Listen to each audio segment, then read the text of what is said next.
حضرت علی رضی اللہ تعالی عنہ حضرت فاطمہ رضی اللہ تعالی عنہ دونوں ساتھ رہتے تھے. ایک مرتبہ نبی صلی اللہ علیہ وسلم گھر گئے ملنے کے لیے, تو ہم حضرت فاطمہ سے پوچھا علی کہاں ہیں؟ کہا کہ یا رسول اللہ ہم دونوں میں کچھ ناراضی ہوئی ہے, تو وہ گھر سے بولو نا بھائی چلے گئے. تو ہم کہتے ہیں ہمارے ہاں کا سسر جو مارکیٹ میں چل رہے ہیں وہ کس قسم کے چل رہے ہیں؟ بیٹی سب سے پہلے تو چھوٹی سی بات کو کیا کرے گی؟ 10 گنا بڑھا کے بتائے گی.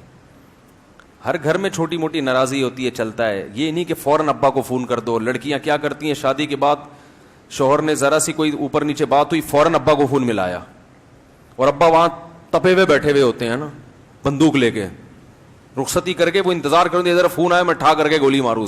یعنی کچھ ایسا ہی کچھ بن رہا ہوتا ہے.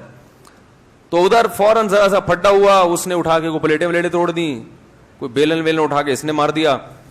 تو باؤ ایک دم پھڈا شروع. بھائی ابھی نئی شادی ہوئی ہے, یہ ذرا سمجھ لیں آپ کی, ابھی دولہا میاں جو یہاں بیٹھے ہوئے تھے نا, تو فوراً بیگم نے کیا کیا, فون ملایا اور ایسے رو رو کے دکھڑے سنائے. ادھر ساس بھی فارم میں اور سسر, ان کو اپنا زمانہ یاد آ گیا ہے بھائی.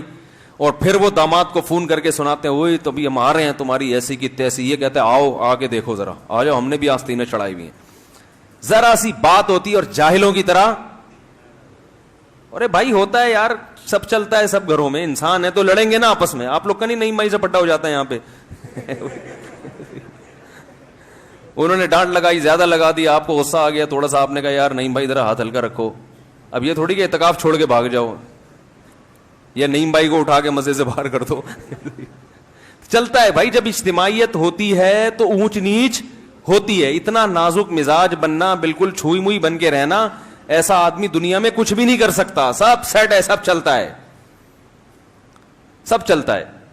کو بہت زیادہ جب تک خطرناک حد تک معاملہ نہ پہنچے نا, چلانا چاہیے اور لڑائی کو بڑھانا نہیں چاہیے. ہو گئی چلو بھائی, تم نے بھی سنا دی, تم نے بھی سنا دی, مٹی پاؤ. یوسف اعرض عن ھذا, وہ عزیز مصر نے کہا تھا نا یوسف بس کیا کر, جو ہوا سو ہوا. وہ تو خیر کسی اور وجہ سے کہا تھا اس نے. تو فوراً ایک لڑائی اور طوفان کھڑا ہو جاتا ہے. کیا کہہ رہا تھا میں؟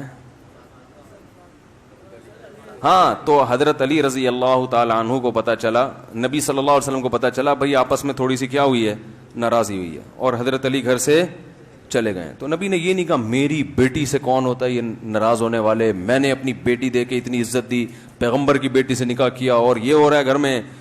کچھ بھی نہیں. آپ صلی اللہ علیہ وسلم نے حضرت علی کو تلاش کیا, پتا چلا جی مسجد نبوی میں مٹی میں سو رہے تھے. تو آپ نے جا کے محبت سے فرمایا یا ابا تراب, اے مٹی والے. کیا فرمایا؟ یا ابا, مٹی والے. تو بظاہر تو یہ لفظ توہین کا ہے, بظاہر مٹی. بھائی کسی کو مٹی والا کہنا عرب اس کو برا سمجھتے تھے, لیکن نبی صلی اللہ علیہ وسلم نے محبت میں کہا تو حضرت علی اپنی کنیت ابو تراب پر فخر کرتے تھے. ہمیشہ کیا چاہتے تھے, مجھے کیا کہا جائے, ابو تراب, مٹی والا. تو کسی سے تعلق ہو, وہاں بھی دیکھیں نبی نے محبت کا اظہار کیا. یہ نہیں کہ جا کے جیسے آج کل ہوتا ہے داماد کا گریبان پکڑے کھڑا کیا, اس کو بتا دے کیا مسئلہ کیا ہے, مسئلہ کیا ہے.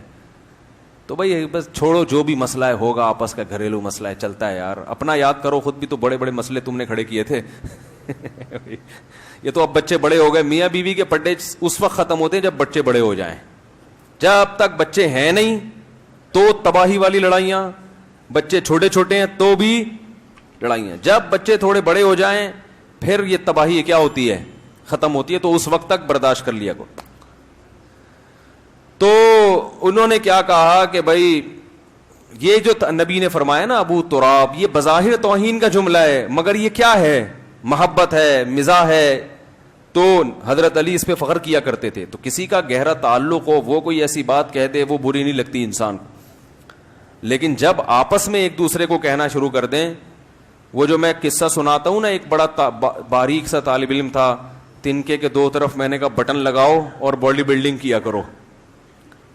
تو میں نے طلبہ کو کہا ہوا تھا یہ مذاق صرف مجھے کرنے کی اجازت ہے, آپ لوگوں کو اجازت نہیں. اور اس کو میں نے کہا ہوا تھا کوئی اگر تم سے اس قسم کا مذاق کرے تو مجھے بتانا, کیونکہ استاذ کی اس قسم کی باتیں طالب علم ہنس کے سنتے ہیں اور خوش ہوتے ہیں. لیکن وہی جب طالب علم کرے گا تو ان کو غصہ آتا ہے کہ تو کیوں مجھے کہہ رہا ہے دبلا, ایک چماٹ لگاؤں گا نا پتہ چلے گا کہ میں وہ پھر یہ شروع ہو جاتا ہے. تو اس چیز کو بھی ہم کنٹرول کرتے ہیں الحمدللہ, کہ ایسا نہ ہو کہ وہ اس کا دبلا ہونا اس کے لیے کیا بن جائے, وہ غم سے اور دبلا ہونا شروع ہو جائے. بعض لوگ نا چھیڑ چھیڑ کے اور تپاتے ہیں. وہ ایک حکیم صاحب کے پاس ایک بوڑھے آدمی گئے علاج کے لیے.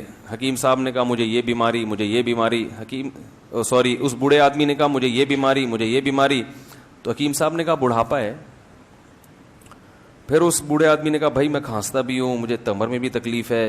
حکیم صاحب نے کہا کوئی مسئلہ نہیں, بڑھاپے کی وجہ سے ہوتا ہے ایسا. اب ہر بات میں بڑھاپا بڑھاپا, تو بوڑھے آدمی کو غصہ آ گیا. بولے کیا یار, کوئی علاج کرو, دوا دو, ہر بات میں بڑھاپا بڑھاپا. تو جب غصہ آیا نا, حکیم صاحب نے کہا یہ بھی بڑھاپا ہے.